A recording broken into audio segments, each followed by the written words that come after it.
Hi, poets. Welcome back. All right, so we are going to look at another poem today, and we're going to think about all the things that we have been learning about poetry writing, and we're going to think about which of those things does this poet do. So read with me this poem called Over My Toes, and it's a poem by Michael Rosen. Poets, can you close your eyes and just try to visualize as I'm reading this poem? Over My Toes by Michael Rosen. Over my toes goes the soft sea wash. See the sea wash, the soft sand slip. See the sea slip, the soft sand slide. See the sea slide, the soft sand slap. The soft sand wash over my toes. Okay, open your eyes. What's this poem about? It's about going to the sea, right? And having the water and the sand and all the ways that feels as your feet are in the ocean. So when I think about the notes that we've been taking, about what we know about poems, when you look at that list in your own notebook, what are some of the things that this writer, Michael Rosen, does in this poem? So I'm going to read it again, and I want you to look at that list of what you know about poems, or notes about poems, and think about what do you see happening here. Over My Toes by Michael Rosen. Over my toes goes the soft sea wash. See the sea wash, the soft sand slip. See the sea slip, the soft sand slide. See the sea slide, the soft sand slap. The soft sand wash over my toes.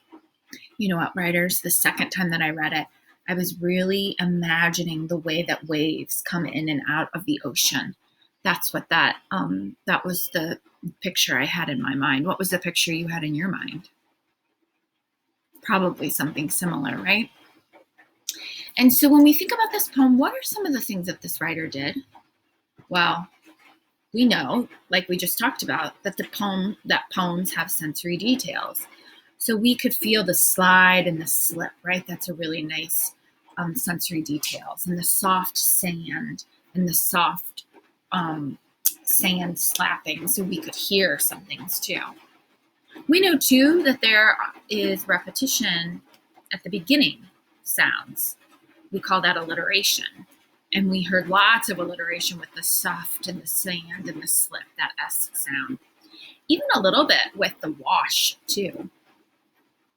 We know also that repetition, can you hear the thunderstorm at my house right now? I love a thunderstorm. Okay, and we can also hear that the repetition, and it's not just the S sound, but it's also repetition of those words, right? You know what I noticed too, writers? Over My Toes is the title of the poem, and it's also the first line of the poem and the last line of the poem. So the writer used repetition in that way as well. And then we also talked about onomatopoeia. So words like wash and slip and slide. So things can be an example of alliteration and also an example of onomatopoeia. They can be multiple things and a sensory detail, right? All right, so writers, here's what we're going to do today. You're going to set your timer for 10-ish minutes. You're going to go back to some of the poems that you've started, and you're going to think about how could you add more sensory details or repetition. Or you're going to write some new poems, and you're going to keep kind of writing about things and the way they sound or the way they look or the way they smell.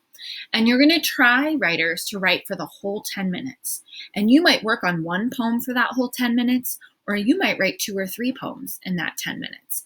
Whatever happens for you is what happens, but the important thing is to write for at least 10 minutes. And then at the end of our time, you are going to choose one line from your poem that you think really shows off your creativity, and you're going to share that line with the class. So look for your teacher's directions about how to share the line with the class. I can't wait to see what lines you come up with, because I know that you've been really pushing yourselves to be super creative. All right, poets, have fun writing more poems.